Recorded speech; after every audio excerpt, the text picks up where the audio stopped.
Good morning students. बेटा बेटा last class की हम बात करें तो बेटा लास्ट क्लास में हमारा ये वाला क्वेश्चन हो चुका था। ठीक है, चलिए कंटिन्यू करते हैं। बेटा आज का हेडिंग है question based on graphs of quadratic equation.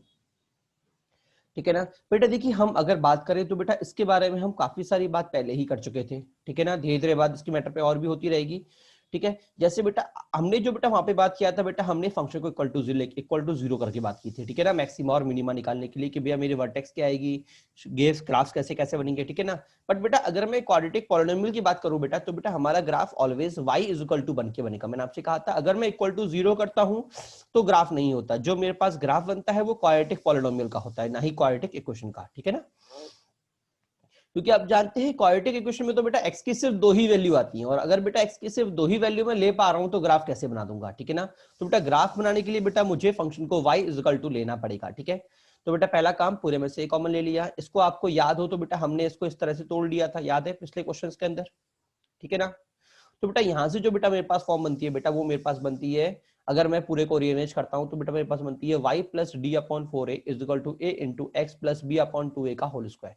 ठीक है, अगर बेटा मैं इस पूरे फंक्शन को y बोलता हूं कैपिटल y, इस पूरे को बेटा मैं कैपिटल x बोलता हूं, तो बेटा मुझे क्या फॉर्म मिल गया बेटा, मुझे मिल गया y is equal to a x square. ठीक है ना, और बेटा अगर हम ध्यान दें तो बेटा मेरा ग्राफ क्या बनेगा, जब y is equal to a x square, अगर a मेरा पॉजिटिव तो अपवर्ड ग्राफ, अगर ए मेरा नेगेटिव तो डाउनवर्ड ग्राफ। ठीक है ना, तो बेटा इसलिए बेटा हमने जो कहा था कि जो भी मेरा क्वाड्रेटिक ग्राफ होता है बेटा उसकी डिपेंडेंसी ओनली ए पे रहती है, कि अपवर्ड होगा या डाउनवर्ड होगा। वो इस वजह से ये जो क्लियरिफिकेशन है उसका मेन पर्पस ये था कि ए के बारे में बात करना, कि ए हमारे ग्राफ को कैसे इफेक्ट करता है। ठीक है, उसके अलावा बेटा हम बात करेंगे वर्टेक्स की, हम बात करेंगे वर्टेक्स की।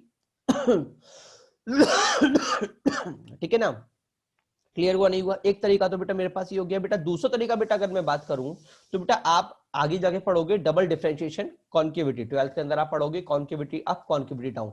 ठीक है, तब आपको पता पड़ेगा कि अगर मेरा फंक्शन का डबल डेरिवेटिव अगर पॉजिटिव है तो कॉन्केव अप होता है, मतलब इस तरह से होता है ऊपर की तरफ, और अगर मेरा डबल डेरिवेटिव नेगेटिव है तो बेटा मेरा कॉन्केव डाउन होता है, मतलब इस तरह के अंदर। ठीक है ना, बट ये भी आगे की बातें हैं, आप आगे पढ़ोगे। ठीक है, तो बेटा इसका डेरिवेशन हम उसके थ्रू भी कर सकते हैं। ठीक है, चलिए अब एक बात और समझना है बेटा, देखिए मेरे पास जो ये ग्राफ है, मेरे पास जो ये ग्राफ है, ठीक है, अगर मैं इस ग्राफ की बात देखूं ओरिजिनली बेटा मेरे पास जो y is equal to x square graph होता है बेटा वो कहां से बनता है बेटा, वो बनता है ओरिजिन से। वो कहां से बनता है, ओरिजिन से। ठीक है, बट बेटा इसकी अगर मैं बात करूं तो बेटा ये कहां से बनेगा, ये कहां से बनेगा बेटा, ये बनेगा जहां पे मेरा ये वाला बिंदु जीरो हो रहा होगा। ठीक है, अब देखो जब ये बिंदु मेरा जीरो होगा मुझे y कितना देगा, एक बात देखना, अगर मैं इसको जीरो करता हूं मतलब x की वैल्यू को, अगर मैं x इस बिंदु को जीरो करता हूं मतलब हम जानते हैं कि सिंपल सी बात अगर मैं देखूं, देखो पूरे ग्राफ के अंदर ये मुझे मिनिमा कब देगा, अगर मेरा a मान लो पॉजिटिव है, अगर मान लो मेरा a पॉजिटिव है तो y मुझे मिनिमा कब देगा, y मुझे मिनिमा, y का मिनिमा कब जाएगा, जब ये पूरा जीरो हो जाएगा। क्लियर हुआ नहीं हुआ? जब ये पूरा जीरो हो जाएगा, हम जानते हैं स्क्वायर फंक्शन मिनिमम से मिनिमम जीरो हो सकता है, तो ही मेरा y मिनिमम देगा, क्योंकि ये तो मेरा कांस्टेंट है। क्लियर, और बेटा ये जीरो कब होगा बेटा, x equal to minus b by a पे, और जब ये जीरो हो जाएगा तो y मिनिमम मुझे कितना मिल जाएगा, माइनस डी अपॉन 2a। बेटा ये हमने वहां पे भी निकाला था। ठीक है ना, बट वहां पे निकालने का तरीका अलग था, यहाँ पे निकालने का तरीका अलग है। ठीक है, और बेटा ये जो लाइन बन रही है ना बेटा, ये जो मेरे पास लाइन बन रही है ये वाली x equal to minus b upon 2a, बेटा इसको मैं बोलूंगा लाइन ऑफ सिमेट्री। क्या बोलूंगा, लाइन ऑफ सिमेट्री। इसका मतलब बेटा इस पॉइंट के अबाउट मेरा फंक्शन क्या होगा, सिमेट्रिक होगा। क्या होगा, सिमेट्रिक होगा। ठीक है, और रेंज क्या होगी, माइनस बी अपॉन 2a से लेके इंफिनिटी तक, अगर मेरा a पॉजिटिव है। ठीक है, क्या क्लियर हुआ नहीं हुआ? और अगर a मेरा नेगेटिव है तो बेटा माइनस इंफिनिटी से लेके बेटा माइनस बी अपॉन 2a तक बेटा मेरी क्या होगी, रेंज होगी। ठीक है, अगर a मेरा क्या है, नेगेटिव है। ठीक है, चलिए क्वेश्चन पे आते हैं। पहला क्वेश्चन हम देखते हैं बेटा। पहला क्वेश्चन आपको क्या बोल रखा है, पहला क्वेश्चन आपसे बोल रखा है बेटा y is equal to x square minus 3x plus 5 is equal to 0 is equal to 0। बेटा a मेरा 1 है, मतलब ग्रेटर देन 0। ठीक है ना, तो वर्टेक्स की बात कर लेते हैं। मैंने क्या कहा था कि dy अपॉन dx निकालो, डिफरेंशिएट कर दो तो कितना आएगा, 2x minus 3 is equal to 0, x is equal to 3/2। ठीक है ना, x इज इक्वल टू 3/2 पे बेटा y मुझे क्या मिल गया, 3/2 का whole square minus 3 into 3/2 plus 5। ठीक है, बेटा सिंप्लीफाई किया बेटा y मुझे मिल गया 3/4। इसका मतलब बेटा जो मेरा फंदू होगा उसकी वर्टेक्स क्या आएगी, 3/2 3/4। तो बेटा ग्राफ कैसे बन गया, मिनिमा क्या हो गया, एक्सिस पे x इज इक्वल टू 3/2 पे y मुझे कितना दे रहा है, 3/4। तो बेटा मेरा ग्राफ क्या बनेगा, इस पॉइंट से ऊपर जाता। क्लियर हुआ, रेंज क्या हुई, 3/4 से इंफिनिटी, डोमेन आर क्लियर। और सी क्या होगा, ये वाला पॉइंट, ये F0 होगा, ये होगा मेरा सी, जो कि हो जाएगा 5। क्लियर हुआ नहीं हुआ सभी को? ठीक है, चलिए बेटा आगे बढ़ते हैं। इससे छोटी मोटी बात हम क्या बोल सकते हैं, वैसे क्वेश्चन आपको गिवन है कि भाई ए मेरा पॉजिटिव है, ठीक है, सी मेरा पॉजिटिव है, और F1 अगर मैं बोलूं, F1 क्या होगा बेटा, F1 होता है बेटा A1 plus A2 plus A plus B plus C।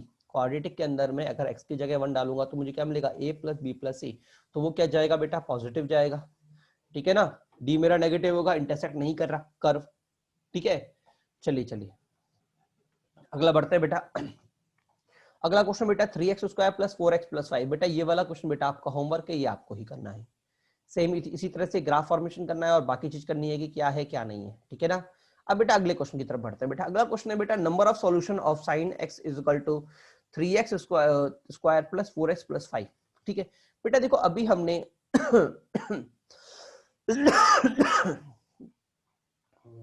ये वाला था, ये रहा, ये रहा 3x square plus 4x plus 5। बेटा इसकी हमारे पास रेंज आई है, वर्टेक्स आई है -2/3 से लेके 11 एंड कॉमा 11/3।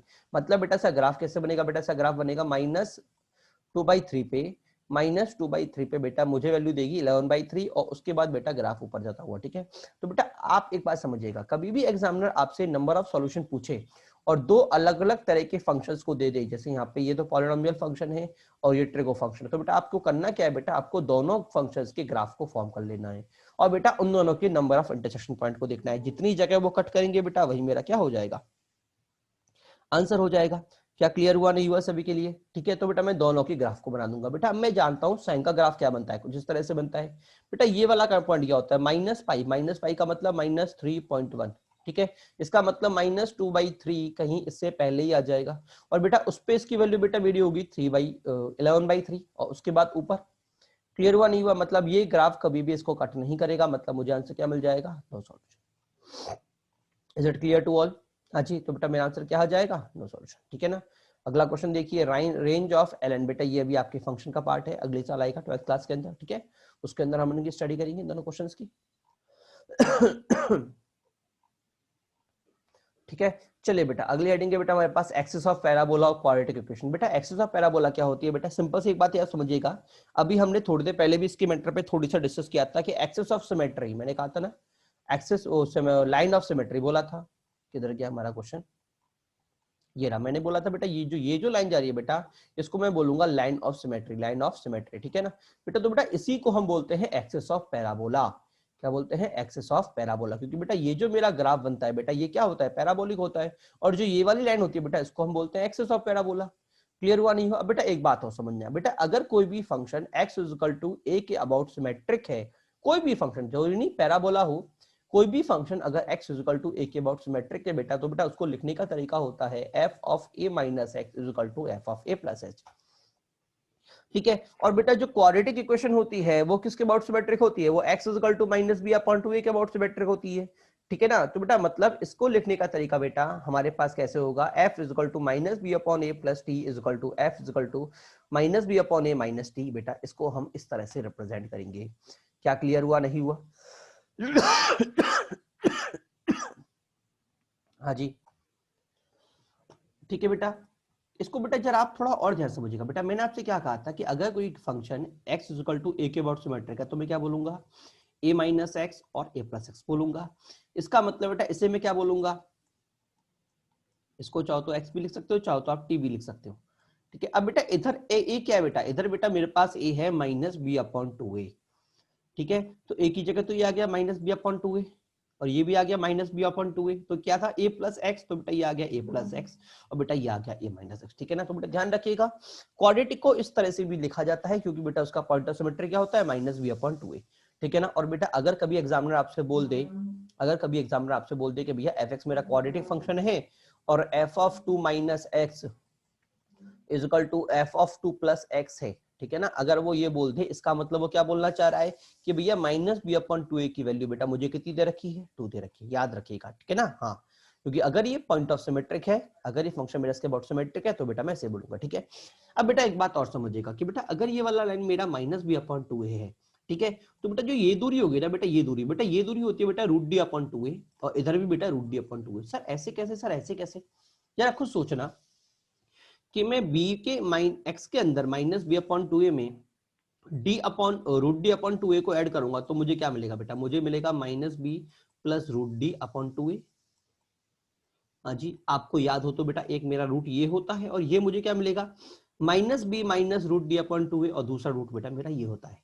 ठीक है ना, आपने कभी ध्यान नहीं दिया, आप कभी उसका क्या बोलते हैं, आपका जो सीधराचार्य फॉर्मूला होता है बेटा, वही आपको ये सारी एक्सप्लेनेशन देता है कि भैया मेरा पॉइंट ऑफ सिमेट्री क्या जाएगा, मेरा एक्स क्या जाएगा, मेरा वाई क्या जाएगा, मेरी ये दूरी कितनी होगी, क्योंकि उन दोनों के बीच में एग्जैक्ट दूरी कितनी है, दोनों के बीच में बेटा, दोनों के बीच में two root d upon two a का डिफरेंस है। दोनों की अगर मैं माइनस करता हूं बेटा तो मुझे मिलेगा डिफरेंस जो है two root d upon two a है। ठीक है ना, अब इसके भी दो टुकड़े, क्योंकि आधा टुकड़ा इधर जाएगा आधा टुकड़ा इधर जाएगा, तो बेटा मुझे क्या मिलेगा, इसके दो टुकड़ों में से एक टुकड़ा इधर चला गया, एक टुकड़ा इधर चला गया, तो ये दूरी कितनी हुई बेटा, root d upon two a, और बेटा ये दूरी भी कितनी बेटा, रूट डी अपॉन टू ए। क्लियर हुआ नहीं हुआ? हाँ जी, मान लो किसी क्वेश्चन में आपको ये वाला पॉइंट नहीं दिया बट ये दे दिया कि ये तीन है, इसका मतलब रूट डी अपॉन टू ए, रूट डी अपॉन टू ए की वैल्यू बेटा मुझे क्या दे रखी है, तीन दे रखी है। तो बेटा ध्यान रखिएगा ये दूरी root d upon two a और ये वाला point minus b upon two a, लिखने का तरीका बेटा मेरा ये हो जाएगा। ठीक है, चलिए एक बात और समझिएगा बेटा, ये ऐसे आपका 12th का उसका फंक्शन का क्वेश्चन है, ठीक है ना, जेई 2008 में आया था, ठीक है, बट अभी हम सिमेट्रिसिटी की बात चल रही है, तो एक बात ध्यान रखिएगा, अगर कभी भी एग्जामिनर बोल रहा है कि इस तरह के कभी भी दो फंक्शन इक्वेट कर रहा है, मतलब अगर कभी एग्जामिनर ने आपसे बोल दिया कि भैया f of something is equal to f of something है, ठीक है, और एग्जामिनर बोल दिया कि एफ मेरा सिमेट्रिक फंक्शन है अबाउट, ठीक है ना, एफ मेरा क्या है, सिमेट्रिक है, एफ एक्स मेरा क्या है, सिमेट्रिक फंक्शन है, ठीक है, और आपसे लाइन ऑफ सिमेट्री पूछे, तो बेटा करना क्या है, आपको इसके अंदर जो भी फंक्शन दे रखा है ना उसको इक्वेट कर देना है, इक्वेट करके बेटा आपको एक्स को निकाल लेना है, क्या कर लेना है, इक्वेट रख के एक्स को निकाल लेना है। जैसे यहाँ पे दे दिया एक्स माइनस ये दे दिया, और बेटा मैंने यहाँ पे दे दिया 4 प्लस एक्स दे दिया। देखो ये दोनों बेटा पॉइंट मेरे इक्वल नहीं है, इक्वल नहीं है ना, ठीक है, तो आप क्या करोगे, आप इन दोनों को इक्वल कर दोगे, क्या करोगे, इन दोनों को इक्वल कर दोगे, मतलब 4 plus x is equal to 3 minus x कर दोगे, तो बेटा आपको एक्स यहाँ से कितना मिल जाएगा बेटा, एक्स आपको मिल जाएगा माइनस 1/2। इसका मतलब जो ये वाला फंक्शन है ना वो x इक्वल टू माइनस 1/2 के सिमेट्रिक है, ठीक है ना। तो एग्जामिनर इसको तो देखा क्वेश्चन में, ठीक है, ऑप्शन में क्या पकड़ा देगा, ऑप्शन में पकड़ा देगा f is equal to minus 1/2 plus x is equal to f is equal to minus 1/2 minus x.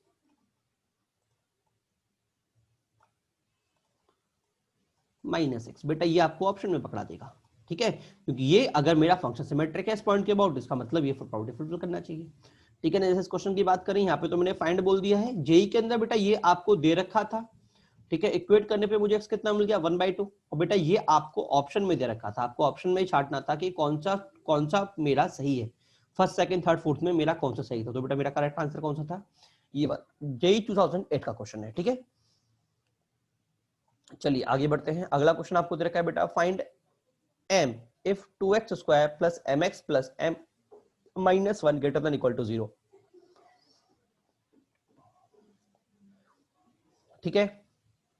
अब बेटा देखो फंक्शन मुझे इसने already greater than equal to 0 दे रखा है, ठीक है, अगर आपको याद हो तो बेटा मैंने आपको दो कंडीशन ये वाली लिखाई थी, मैंने कहा था अगर फंक्शन मेरा ग्रेटर देन 0 इसका मतलब a पॉजिटिव d नेगेटिव, और अगर फंक्शन मेरा लेस देन 0 इसका मतलब a नेगेटिव d नेगेटिव, ठीक है। अब देखो a मेरा यहाँ पे क्या दे रखा है 2, मतलब पॉजिटिव है, पहली कंडीशन फुलफिल, और दूसरी कंडीशन क्या है बेटा d नेगेटिव, तो मैं क्या करूंगा बेटा d को नेगेटिव पुट कर दूंगा, d का मतलब बी स्क्वायर माइनस 4, इसी बी स्क्वायर कितना हो जाएगा बेटा एम स्क्वायर माइनस 4 इंटू ए कितना है 2 और सी कितना है एम माइनस 1, ठीक है बेटा। फर्दर सिंप्लीफाई किया मुझे कितना मिल गया बेटा m square minus 8m plus 8 is less than equal to 0, ठीक है ना।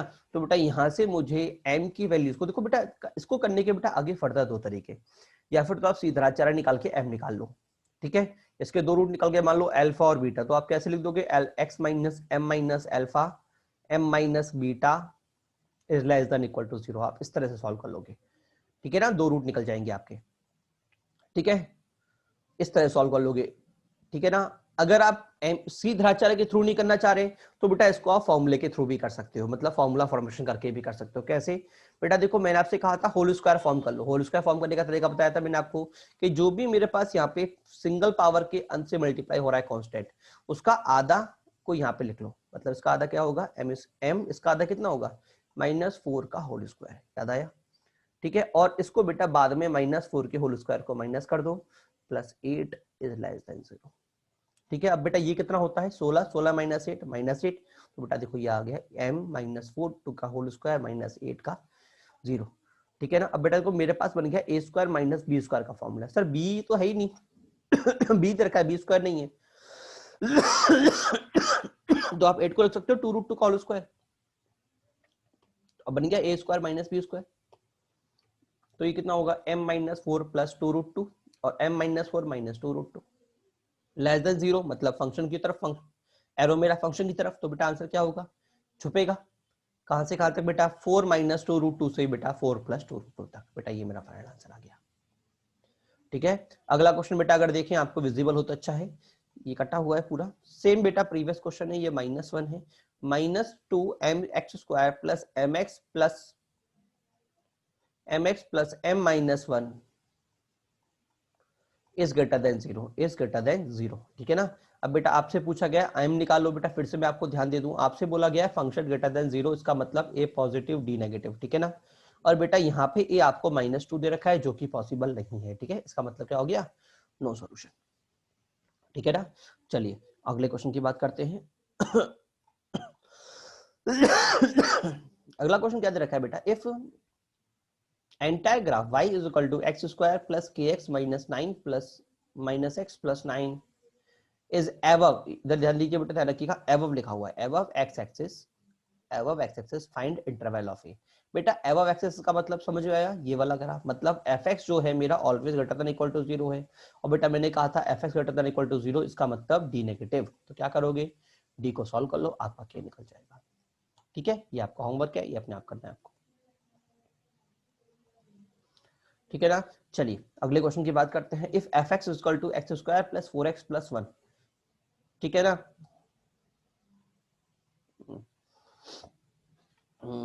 इस क्वेश्चन में थोड़ा सा ये 1 दे रखा है आपको। हाँ, आपको बोल रखा है कि भैया fx मेरा 1 से बड़ा है, fx मेरा 1 से बड़ा है, तो आपको x निकालना है। ठीक है, that is x square plus 4x plus 1 is greater than 1। बेटा 1 से 1 कट गया, x square plus 4x greater than 0, तो बेटा x कहां से कहां मिल गया बेटा, x मुझे मिल गया बेटा माइनस इन्फिनिटी से 4। ये समझ में ये कैसे किया मैंने, इसके दो पार्ट होंगे, x पे दो वैल्यू आएंगे 4 और 0, और ग्रेटर देन है मुझे क्या मिलेगा -4 और 0। ग्रेटर देन है तो मतलब प्लस माइनस प्लस, तो बेटा माइनस इन्फिनिटी से -4 यूनियन 0 से इन्फिनिटी मेरा फाइनल आंसर होगा। ठीक है, चलिए अगला क्वेश्चन बोल रहा है कि भैया ये फंक्शन मुझे मैक्सिमा किस वैल्यू पे देगा, मतलब मुझे निकालना है x की किस वैल्यू के लिए ये मुझे मैक्सिमा देगा। तो बेटा मैंने कहा था फंक्शन को डिफरेंशिएट करके इक्वल टू 0 कर दो, डिफरेंशिएट करोगे -4x - 6 is equal to 0, x is equal to -3/2 बेटा मेरा आया। तो बेटा मुझे मैक्सिमम कब देगा, x इज इक्वल टू -3/2 पे। बेटा छोटे छोटे क्वेश्चन है, ठीक है ना, इजी इजी क्वेश्चन है आपको प्रैक्टिस करने के लिए सिंपली। ठीक है, चलिए आगे बढ़ते हैं। अगला क्वेश्चन देखिएगा बेटा, अच्छा क्वेश्चन है, अच्छा क्वेश्चन है। क्वेश्चन क्या बोल रहा है बेटा, fx is equal to ax square plus bx plus c is equal to 0 has a real root ऐसे रियल रूट। ठीक है, a is equal to a, तो आपको ऑप्शन दे रखा है a plus b plus c greater than 0, a into a plus b plus c greater than 0, b into a plus b plus c greater than 0, और बेटा c into a plus b plus c greater than equal to 0। ठीक है ना बेटा अभी आपको video के आप देख रहे हैं, वीडियो के अंदर ही बेटा मैं आपको 1 मिनट दे रहा हूं, 1 से 2 मिनट, एक बार आप इसको सोचो समझो, फिर एक बार आप मैं इसको आगे डिस्कस करूंगा।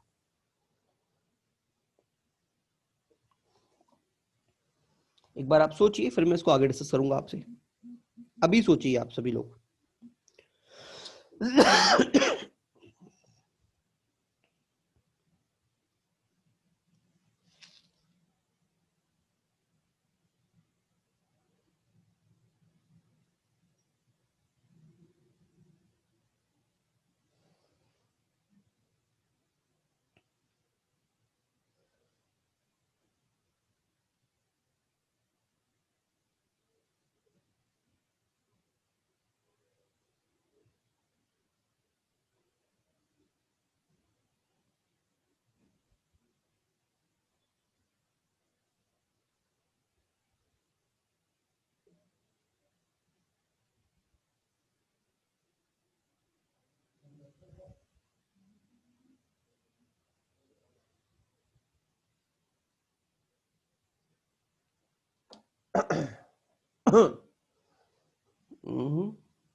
हाँ जी, चलिए बेटा, आपको थोड़ा मैंने टाइम दिया सोचने के लिए, ठीक है ना।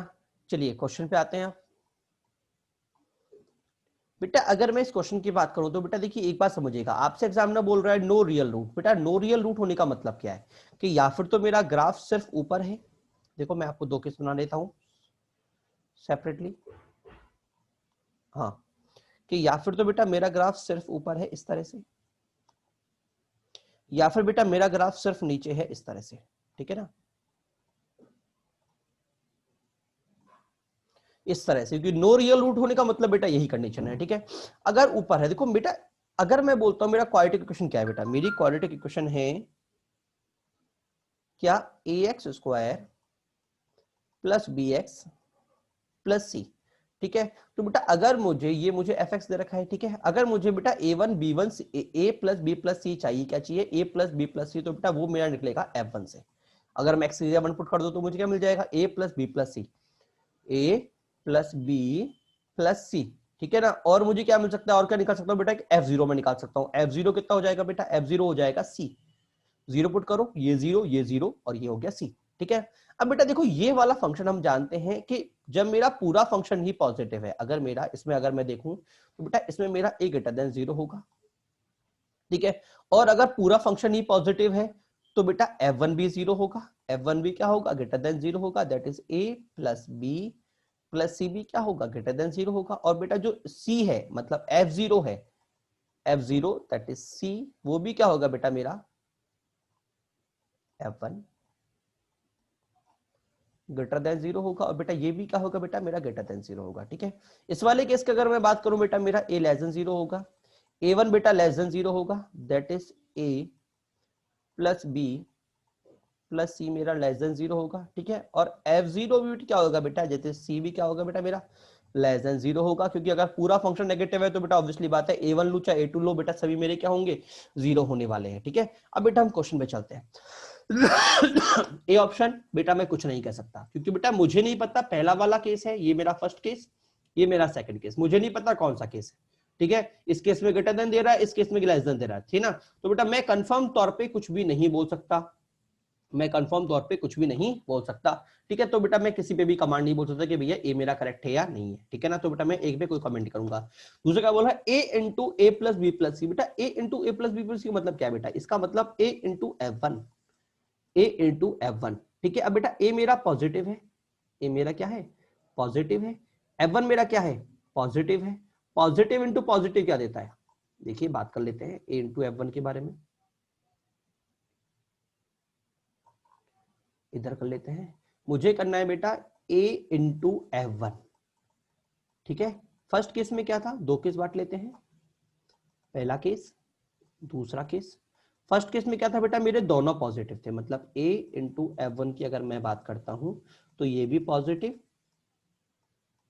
और ये भी पॉजिटिव, तो बेटा ओवरऑल मुझे क्या मिलेगा बेटा, ओवरऑल मुझे मिलेगा पॉजिटिव, ठीक है। और बेटा अगर मैं सेकंड केस की बात करता हूं तो बेटा ये भी नेगेटिव और बेटा ये भी नेगेटिव, तो बेटा ओवरऑल मुझे फिर से क्या मिलेगा पॉजिटिव। मतलब ए इंटू एफ वन की अगर मैं बात करूंगा बेटा, तो बेटा चाहे केस फर्स्ट हो चाहे केस सेकंड हो, बेटा मुझे दोनों केस में पॉजिटिव मिलने वाला है, इसका मतलब सेकंड स्टेटमेंट इज ट्रू, ठीक है। बी के बारे में हम कुछ नहीं बोल सकते, देखो बी के बारे में कोई भी कमेंट नहीं कर पाए हम लोग, क्योंकि बी जो निकलता है वो मैं थोड़ी देर बताऊंगा, बी के बारे में और डिटेल में बात करेंगे, ठीक है। सी के बारे में बात करते हैं, सी के बारे में तो देखो बेटा सी इसमें ये दोनों पॉजिटिव तो दोनों का मल्टीप्लाई पॉजिटिव होगा, इसमें ये दोनों नेगेटिव तो बेटा दोनों का मल्टीप्लाई फिर से मुझे पॉजिटिव दे देगा, इसका मतलब मेरा सी डी ऑप्शन भी करेक्ट होगा। समझ में नहीं आया, ठीक है। अब हम बी और ए मेरा गलत था, बी मेरा करेक्ट है, डी मेरा करेक्ट है। एक बार सी के बारे में बात कर लेते हैं कि सर बी में कैसे निकालूंगा। बेटा बी के बारे में एक बार जरा समझना, हम अलग से बात कर रहे हैं इस क्वेश्चन को अलग हटा के, ठीक है ना। बेटा अगर मैं सिर्फ ऊपर वाले पहले वाले केस की बात करता हूं, मतलब ऊपर वाले केस में, तो बेटा इसमें ही बेटा मेरे पास दो केस बन जाएंगे, क्योंकि बेटा बी क्या होता है, देखो अगर मैं देखता हूं मेरा जो ग्राफ बनेगा वो किस तरह से बन सकता है कि भाई ये मेरी एक्सिस है और ये मेरा ग्राफ, या फिर तो इस तरह से बन जाएगा। अगर इस तरह से बन जाएगा तो ये वाला जो पॉइंट है -b/2a ये क्या होगा, पॉजिटिव होगा, ठीक है। या फिर मेरा ग्राफ इस तरह से बनेगा, इसका मतलब ये वाला जो पॉइंट है -b/2a मेरा क्या होगा, नेगेटिव होगा। क्लियर हुआ नहीं हुआ? अब बेटा एक बात समझना, इन दोनों केसेस में बेटा ए मेरा पॉजिटिव है और हम जानते हैं ए पॉजिटिव है तो न्यूक्लियोटाइड पार्टिसिपेट नहीं करेगा, ठीक है। तो यहाँ पे तो मुझे मिलेगा -b इज लेस देन 0 और बेटा मुझे यहाँ मिलेगा -b इज ग्रेटर देन 0। तो बेटा यहाँ से मुझे b कितना मिल गया, b ग्रेटर देन 0 और बेटा b इज लेस देन 0, ठीक है। मतलब एक केस में ही बेटा b के दोनों संभावना आ गई, पॉजिटिव और नेगेटिव। और बेटा जब b की दोनों संभावनाएं हैं तो मैं कुछ बोल सकता हूँ क्या, नहीं बोल सकता, क्योंकि बेटा इन दोनों में ही मेरा पास f1 जो है, f1 जो है वो क्या है, ग्रेटर देन 0। इसमें भी f1 क्या है, ग्रेटर देन 0। तो इस वाले केस में f1 मेरा दोनों का मल्टीप्लाई पॉजिटिव दे देगा, इस वाले केस में दोनों का मल्टीप्लाई नेगेटिव दे देगा। इसलिए बेटा मैं बी केस के बारे में, सी केस के इसके बारे में भी बेटा कुछ नहीं बोल सकता। तो मैं इसे भी क्या बोल दूंगा, गलत, और इसे भी क्या बोल दूंगा, गलत। मेरा आंसर क्या आ गया, बी और डी। बेटा काफी अच्छा क्वेश्चन था, जेई वाले इस तरह के क्वेश्चन पूछना काफी प्रेफरेबल समझता है, ठीक है ना, जो थोड़ा कॉन्सेप्चुअल क्वेश्चन ज्यादा हो, ठीक है, बच्चे के बेसिक कॉन्सेप्ट पे वो ज्यादा बात करते हैं, ठीक है ना। अगला क्वेश्चन देख लीजिए बेटा, ये आपका क्वेश्चन होमवर्क है। आपको बोल रखा है ए और बी रियल नंबर है, ax square plus bx plus 4 is equal to 0 है, ठीक है। रूट मेरे इमेजिनरी है। आपको बेटा साइन निकालना है a प्लस b प्लस 4 का साइन निकालना है, ठीक है। वैसे मैं समझाता हूँ, बड़ा इजी क्वेश्चन है बेटा। रूट इमेजिनरी होने का मतलब दो ही पॉसिबिलिटी, या ऐसे या ऐसे, ठीक है। और बेटा इस क्वेश्चन में जो आपको ओनली चीज दे रखी है बेटा, वो दे रखा है 4। बेटा 4 क्या है बेटा, 4 बेटा मेरा f(0) है।